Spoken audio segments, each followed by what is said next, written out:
Ang unang tagak. Sige, sige. Unang pangutana. Pangutan diretso ha. Kay para mas-short ang atong oras. Sige. Ako ang unang natagak sa Katoliko, muna mga ko, kaya natagak naman ko. Tama no?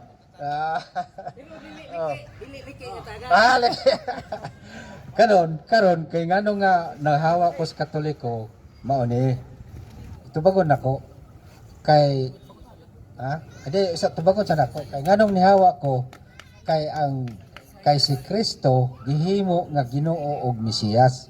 Nga bawal man ang paghimo og Ginoo og Mesiyas. Mo nang nataga ko sa Katoliko kay ngano dili ko pwede nga mualagad sa hinimo. Tama? Kay ingon man dito nga buhat 2:36 kining Hesus nga inyong gilansang sa krus gihimo nga Ginoo og Mesiyas. Bawal ang paghimo og lain nga Dios. Imo nang mabasa sa Mose kanang Genesis 20 versikulo 1 hangtod sa 4 hangtod 5. Muna ang tubag nako sa unang tagak. Okay, tagak kidi ay. Inya mapamatunan ako sa gandaliki gyud. Nano naliki man tanaw ra gud daw. Isabot-sabot niya nakasulat sa balaang kasulatan nga di mo ibuti pasabot sa writer. Dili ba? O nganong nakaingon man ko nga una naliki. Number one, si Kristo wala gi-create as tawag ining Lord and gitawag og Mesiyas. Kanang sa buhat kapitulo 2 bersikulo 36 appointment kana. Sa Binisaya walay laing termino nga i-translate ang term nga appointment sa Bisaya kung dili gihimo. Murabag si former President Rodrigo Duterte, gihimong presidente, subay sa Batakang Balaod, gi-create day siya. Naan naman siya.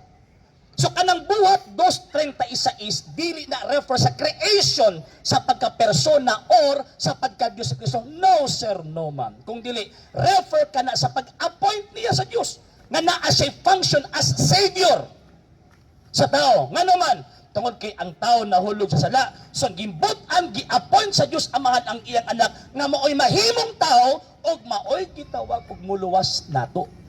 Wa bitaw gihimong Ginoo buot pasabot niya na function as Savior, function as manluluwas.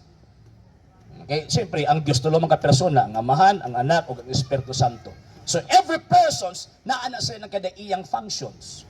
So ang Amahan mitugot mipadala siyang anak. St. John chapter 3 verse 16 aron ang tao iyang luwason. Mo nang gihimong Ginoo og Mesiyas dili na creation kung dili appointment. Ang naasi mo una amigo gi-create mo nang ihawa ka. Ingon pa ni San Pedro 1 Pedro kapitulo 1 bersikulo 20 bawal ang personal interpretation and opinion sa nakasulat sa Biblia. Nga naman kay 2 Peter chapter 3 verse 15 to 16, kung magsabot-sabot ka sa butang sa kasulatan, kanang mong kasulatan gito, isa mga walay alam kung matutuhon, mahiabto ka ngadto sa gito kalaglagan. Manang biyain ng imuhang pagsabot ninyo anak. Sa hindi pa po nakapag-follow sa mga pages po natin, i-follow nyo po yung mga pages po natin, RJ Horolanciano II, TV Apolia Punto Argumento page, Kuya Apologist TV page, and RJ's Vlog 2022.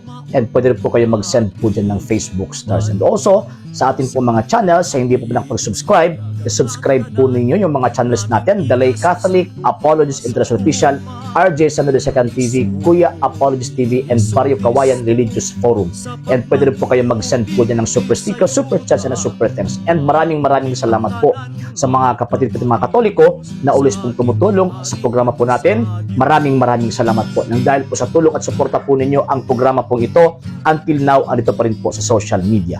And until now din po, nangangailangan pa rin po tayo sa tulong at suporta po ninyo dahil wala po kami magagawa rito mga sir, mga ma'am, kung wala po yung tulong at suporta po ninyo. Sa gusto pong tumulong, sa gusto pong sumuporta, pwede po ninyong ipadala ang tulong at suporta po ninyo sa pamamagitan po ng ating mga account numbers dyan po sa ating pong screen.